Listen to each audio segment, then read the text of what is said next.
Welcome to Design Thinking Games, a gaming and user experience podcast. Card-carrying UXers Tim Broadwater and Michael Schofield examine the player experience of board games, pen and paper role-playing games, live-action games, and video games. Play through the backlog on your podcatcher of choice and on the web at designthinkinggames.com. Design thinking is a process that is used to understand users, challenge assumptions, redefine problems, and create innovative solutions. In this podcast, we apply design thinking to gaming. And we've started. Yeah. Let me clear my throat. Let me clear my throat. Oh, yeah. Sorry, I don't know if you know that song. I really don't. No. What is it? It's a club song from the 90s. If you all want to party like we do, if you all want to party like this, say, ah, ah, ah, ah, ah. And then the crowd says, ah, ah, ah, ah, ah. You never heard this song? No, but welcome to Design Thinking Games. Okay. Well, apparently, I'm the only one who's been alive who went to the club in the 90s. That ages me, probably. Yeah. One of the cool things that I saw at PAX East was a lot of different collectives, gaming collectives or communities, right? We talked a little bit on previous episodes about the Stream Queens. They're this group of an all drag troupe on Twitch, right? So they encompass drag queens, drag kings, characters, cosplayers, and creatures, which is more like Dragula, if you ever watch that on Shudder. It's a really cool show. But they refer to themselves as like a collective of Twitchers, right? And there's 100 of them, and their channel is always running. There's someone always streaming, you know? Yeah. There's also, I'm not sure if you've heard of the Queens Gaming Collective. They're like creators or streamers or actually game competitors that are all women. And that's called the Queens Gaming Collective. I have heard of the Queens Gaming Collective. Yeah, I thought they were really cool. So when they first came across my radar, I was like, oh, sweet. Because they're the only gaming thing on our system at the moment. So there's also the Indie Game Collective. That's probably one that is maybe lesser known, but they kind of are this grassroots community of content creators. And they do indie games for live stream videos, reviews. They podcast about it. So they're a group of Twitch streamers, podcasters, gamers, and social media people. And then also at PAX East, which we tweeted about on our Twitter, is the Game Hers, which is GAMEHERS. They had a group they actually had a booth at PAX East, and they're a safe and supportive space for women and female identifying gamers. And they get together to chat, play, talk about games, stream, all that stuff. So we've talked in the past on this podcast about the people who make games, and we've interviewed people who were tabletop game designers, or we've also talked to people who, have various different aspects of the gaming community, right? But it occurred to me that we never actually talked to a game collective before. And so there is actually one locally near me that is called Lpgwv, which stands for Let's Play Games West Virginia. And I think there are 10 plus people in their collective. I got the chance to speak to 5 of them at a local convention here. The local convention is called PopCon, and it's just a celebration of popular culture. And so it has artists and actors who sign stuff. It has authors and game store people. They have cosplaying panels and competitions. So it's kind of like the catch-all, whereas some cons are, this is just for gaming, or this one's just for cosplay, which is like more Dragon Con, versus this is tabletop games, Origins, or tabletop role-playing games, Gen Con, PAX is more video game, right? So this is kind of a catch-all con. And what was kind of noticeable is like when I walked into the con, the whole back area and surrounding the con itself was set up with tables to play board games, tables to play like tabletop role-playing games, all of these video arcade consoles, tons of just old school TVs with Nintendos and Segas and Nintendo 64s and like all these systems plugged into them. And this is where everyone was at, right? I mean, all the people in the con are, of course, walking around and buying and checking out all the crafters and the vendors and the artists and the actors and everyone. But then, like, when you want a second to chill out, like, you can just grab a chair and play a video game, right?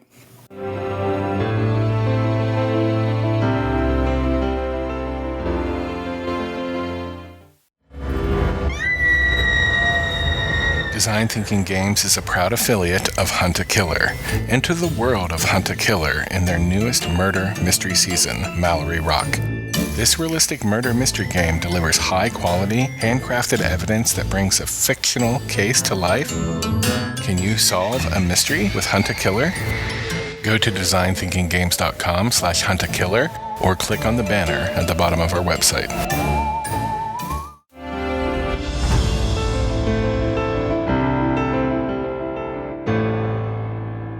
So I got a chance to speak to, I think, just 5 of their 10 plus members.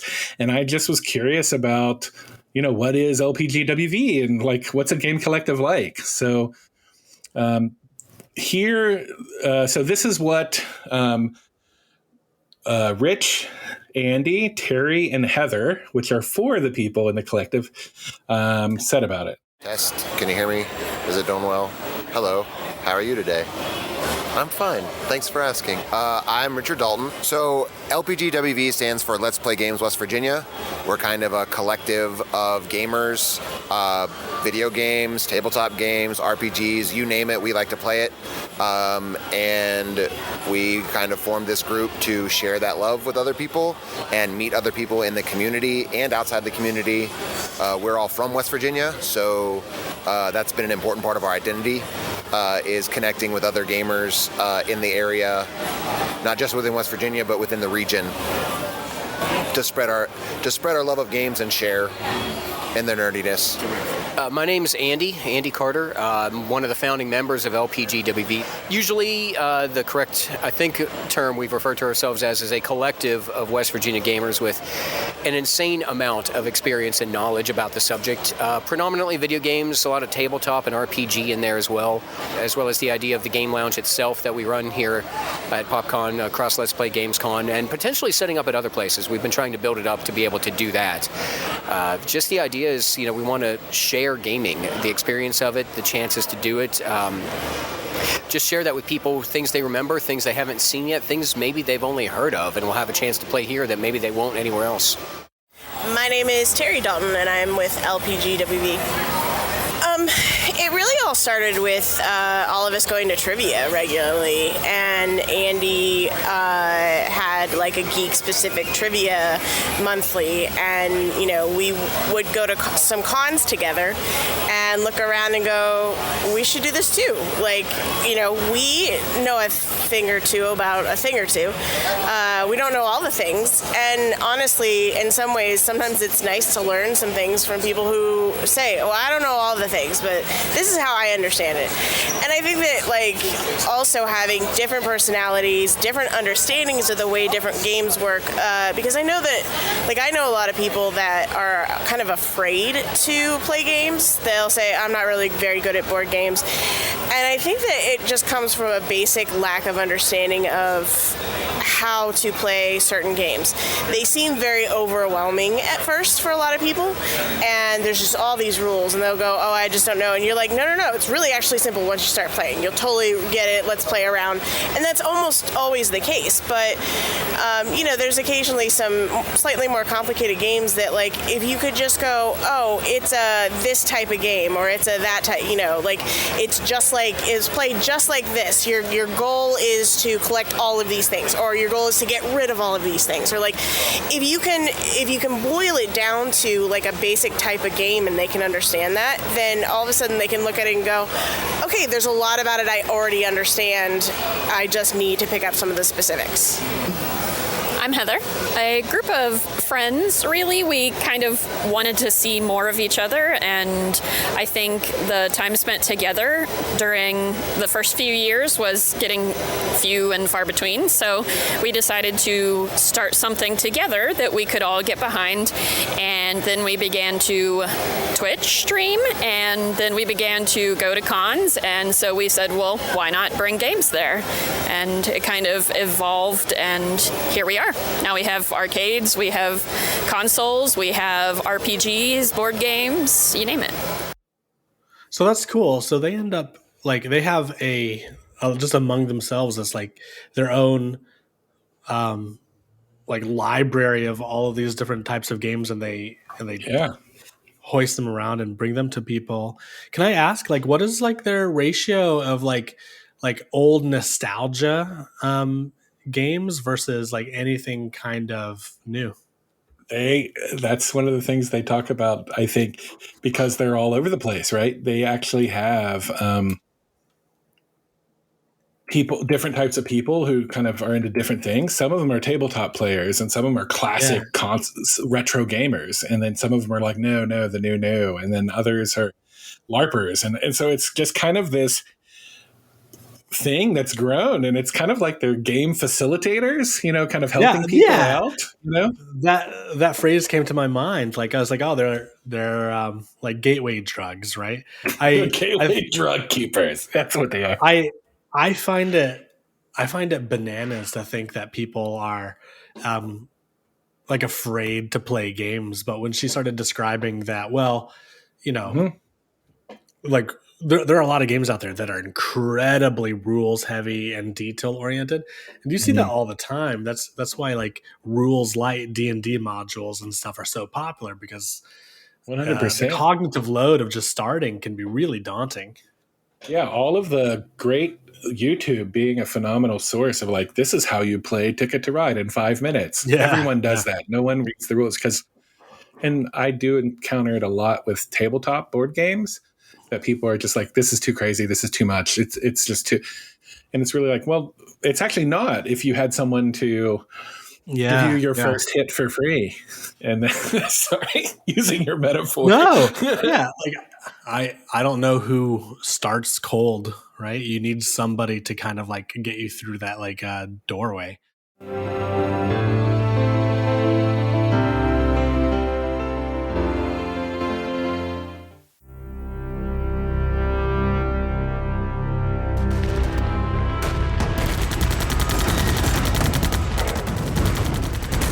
A well-designed war game is hard to make, but if you've listened to the show for any length of time, you know we stand Hell Let Loose, this realistic, immersive World War II shooter that not only requires that you play well, but that your squad plays well together, and well with other squads.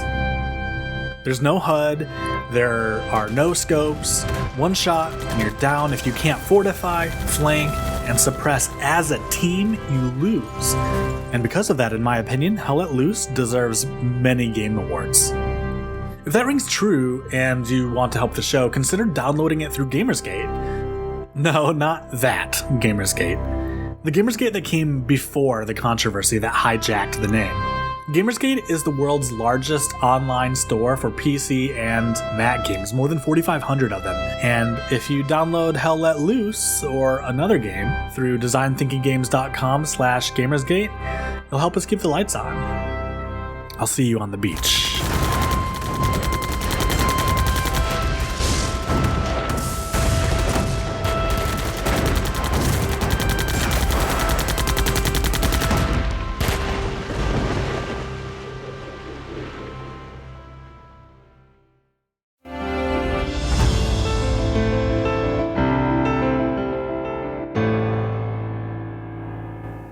Yeah, so their game lounge they have set up at the con is really cool. And you can actually see literally their setup. Like, this is in one corner of a con, a bunch of old school games, like very retro. But then people playing Mario 64, Yeah, look at all those CRTs. Yeah, those are like 100-pound devices that someone had to haul around. Yeah, they have all those video game. They have like the arcade ones, like in the background, and all of this is in storage. I mean, they are a group of people who, have this stuff. They take donations, or they, and then they work. All this stuff has to be stored somewhere, right? Yeah. So they talk a little bit about their setup, like at PopCon. And so you can hear what both Kevin and Andy say, and then I think Kevin comes back in the end here. My name is Kevin. Yeah, the first few years that we came to PopCon, we were just one of the sort of vendors and tables, and we had a vintage video game lounge, which was kind of the core. And it was really just to share gaming with others. We didn't make any money for that. It actually just kind of cost as far as moving personal time and stuff. But over the years, it started growing bigger and bigger, and then we started traveling to other gaming conventions, and it just sort of naturally grew into a process where we thought, oh, this could actually be a business venture, and it would be a good way to see our friends, although that didn't always shake out. Sometimes we actually started seeing less of each other because we were all streaming or focusing on business stuff. But we're still here probably 5 years later, at least since I've been involved. And this is our largest expansion yet, adding the arcade machines and just continuing to grow the presence of Lpgwv. Traditionally, we do the game lounge itself, which I should explain is a retro console lounge that we built up, just collecting TVs. Myself and another member, Richard of LPG, most of the systems have come from us, as well as a few others that we pretty much just have. That was the first few years. Now that we've had the lounge running for several years, we add on as we can, finding systems, TVs here and there. Some things get donated, some things we find on the cheap, etc. We've grown that to, I want to say, about 35 stations right now for the retro console lounge. This year, we've expanded a little bit to try to add an arcade experience as well. We've contacted some additional vendors. That would be Motown Tilt. They have brought some arcade machines, as well as a friend of ours who's brought several pinball machines as well. On top of that, we ourselves have sourced about 25 arcade one-ups. For those not familiar, those are newer, sort of smaller arcade machines built to be prefab kits, purchasable on a budget. A lot of them have multiple games in them, but they still have all the same iconography you'd see on the side. I mean, we have like Mortal Kombat machines, Pac-Man machines, the Simpsons beat 'em up, the Turtles beat 'em ups, things like that. We have about 25 of those, and those just look fantastic all together in a line as an arcade. It's a really nice presentation, and just great to see all this coming together. So one of the cool things about having a group of friends who are all doing this, the area has expanded as our interest expanded. So what started off as the vintage video game lounge has added arcades. My interest is tabletop RPGs. So for the first time this year, we've had organized play sessions happening, and we've filled every game that we offered this weekend. That's awesome that they added organized play to this whole thing. It's like you could use them to bootstrap your own convention. I love that they ended up going after folks with like pinball machines and classic arcades. There really isn't anything quite like a physical, tangible, bells and whistles pinball machine, man. That I can imagine few people coming across, except for like opportunities like this, because you just don't see them. You barely see them in like bars, let alone like actual like arcades these days. I love really that cool. experience. Yeah, I love that experience too. Like when I was a kid, I remember like how cool it was to go to like Pizza Hut, and then just like you could put your pizza and your soda right on the table, and then play the Pac-Man game, And if you spilled your pizza, it didn't matter. And then, like when I was a mall rat in my middle school years, I experienced when Mortal Kombat came out in the arcade. I know the Simpson 4-player, the X-Men 4-player beat 'em up games, and Street Fighter. And so, and they bring all this up to a con. Like that's their kind of what their collective does. And so, they also, like they said, they started originally just streaming and kind of on Twitch. We actually follow them already on Twitch, and they follow us. If you can check out their Twitch channel, they actually have, I think, the Mothman and the Flatwoods Monster, the cryptids, you know what I mean, on their on their page. But they actually have a schedule, like most of these channels do. They have like a schedule of like, hey, this is when we're streaming, and this is who will be streaming on what time, and yeah, it's very cool. And I asked Rich and Heather about starting out, like the streaming, and all that experience. And this is what they had to say about it. We started mostly with streaming because that was the easiest thing to do. Everybody in the collective has streamed. We've had members come into the collective. We've had a couple leave just because, life circumstances change. We have a decent number of streaming followers, but we're not PewDiePie or, any of these other folks. Like we don't focus on that. Like our streaming is different from a lot of the other streaming I've seen. It's kind of just, we get on there and chat with the folks. We don't play the super popular game. We have several people that play, indie games and quirky games, and it's harder to find audience there, but I think the audience that you find is generally more invested, and you kind of become online friends with them, and that's kind of happened with everybody who has streamed. We had some Pokemon stuff early on, and throughout this, you kind of learn what it takes to put on a good streaming show. And if you have, even with 10 people, if you all have lives, sometimes it becomes difficult if you want to stream every night of the week, or even multiple nights of the week. And that's some of the issues that we ran into. Yeah, so whenever Kevin and I began to do some of the Twitch streaming to help launch our larger presence on Twitch, Kevin and I were pretty actively involved in Pokemon Go. And so I have a passion for Pokemon. That's kind of my thing. And so Kevin did a lot of the groundwork to help us develop a hour on Monday afternoon, evening, where we would sit down and record some of our live Pokemon Go footage, kind of screen recording and putting it up on Twitch. And we called it Pokemondays. So Pokemondays with Heather and Kevin was a fun time. We've kind of gotten away from it, but it was a great intro to Twitch streaming for us. I can't even imagine what it would take to stream, like Twitch stream a cell phone game. You know what I mean? Exactly. That's what I was thinking. I am super curious. I started looking around for like their Pokemon Day videos because it seems like a lot of work to produce that. And, speaking as, one of a two-party endeavor, like finding schedule alignment to do anything is like really impressive. But they said they have a decent following. I mean, they have like 400 and some followers, and what I like is that recently they were playing like the like I see like Myst, and I know there's remakes here, so it's probably the Myst remake, and it's Alone in the Dark remake. I bet you it's the old one, to be honest. You think so? Oh my gosh. I've watched some of their stuff, and they do like crazy out there old games, and then like Okami. They one of them's on an Okami kick, and Okami is a really, really old game.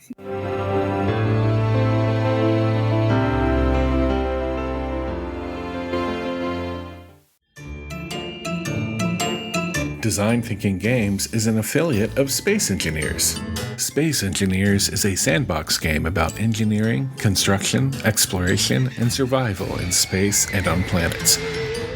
To find out more about Space Engineers or its new DLC, Warfare 2, go to designthinkinggames.com/Space Engineers, or just go to our website and click on the banner.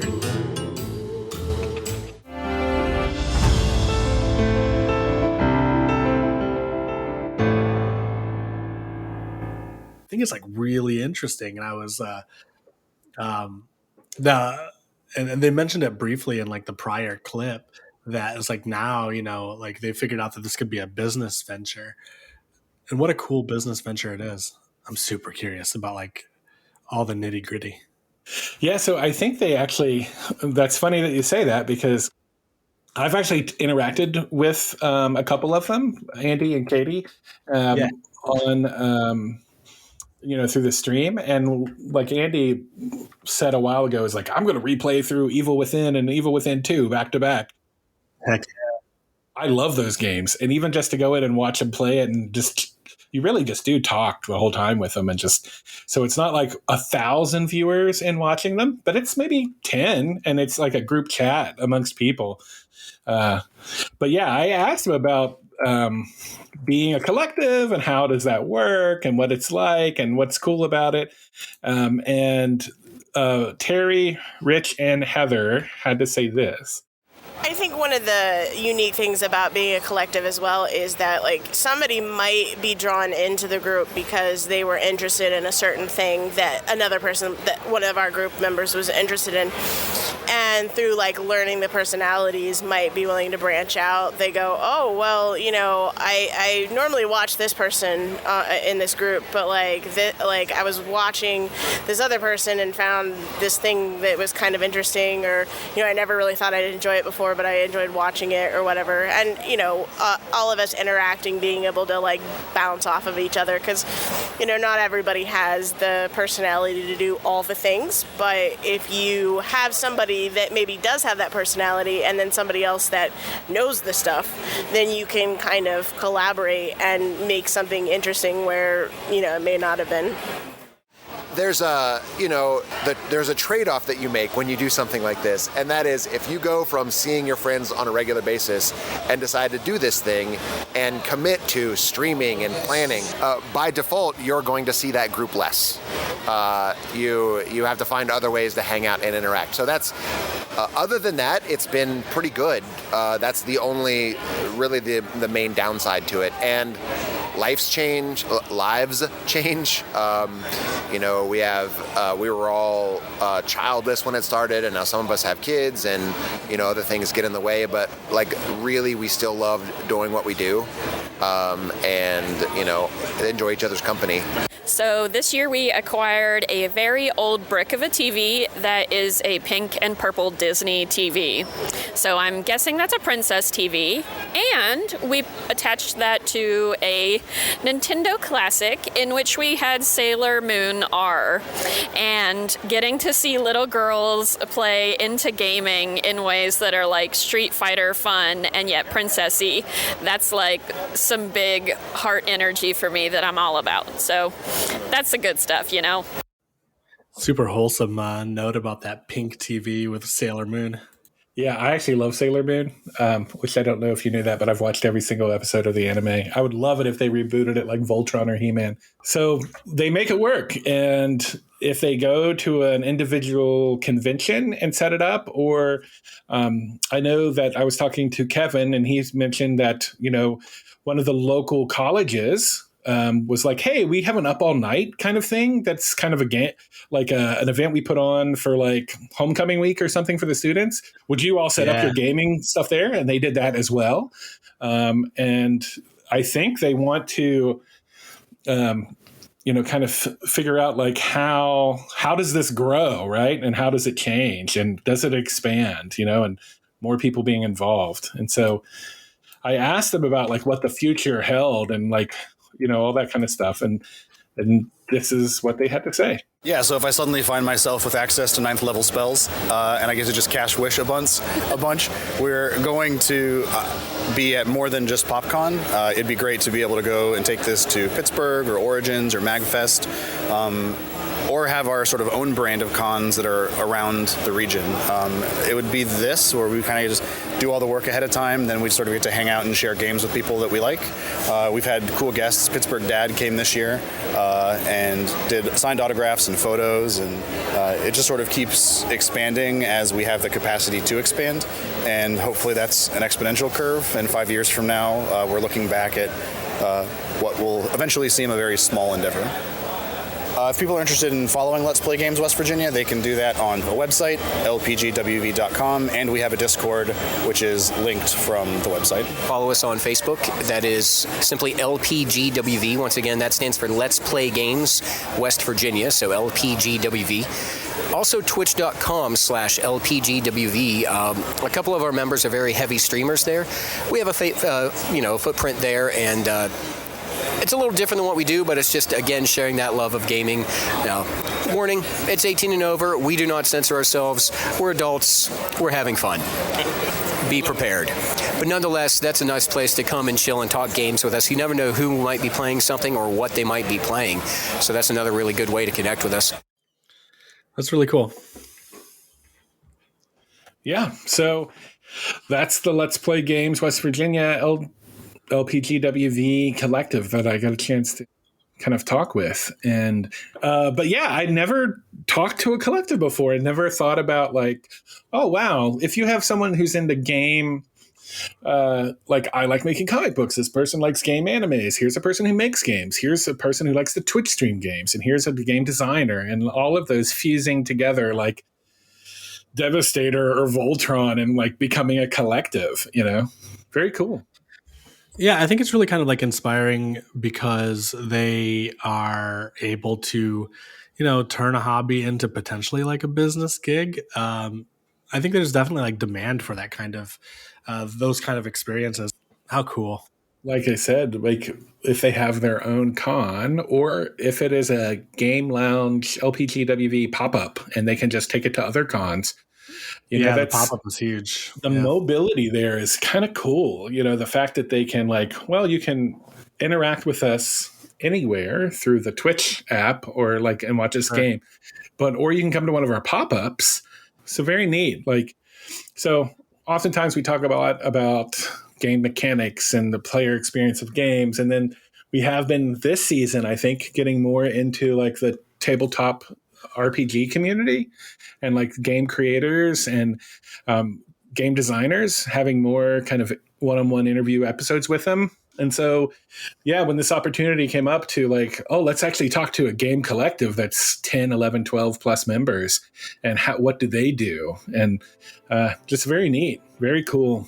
And there's tons of them out there. There's tons of these rings or collectives or communities for various stuff. Yeah, man, it's really early internet style. Remember the old web rings of old and yore? It's the thinking being that you can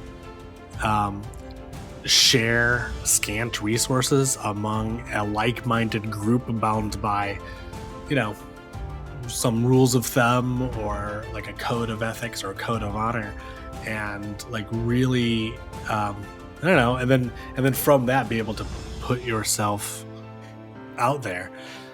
I think it's really neat in the sense that one person trying to get in front of an audience on Twitch is significantly more difficult than being able to have a specific channel you can go to. So all we need to do now is follow us on the BS. Follow us on the BS. I hope you give that in there. If you would like to hear more of this kind of thing, please let us know at designthinkinggames.com, where you can play through our backlog. You can get in touch. You can buy super affordable advertisements that reach tons and tons of people.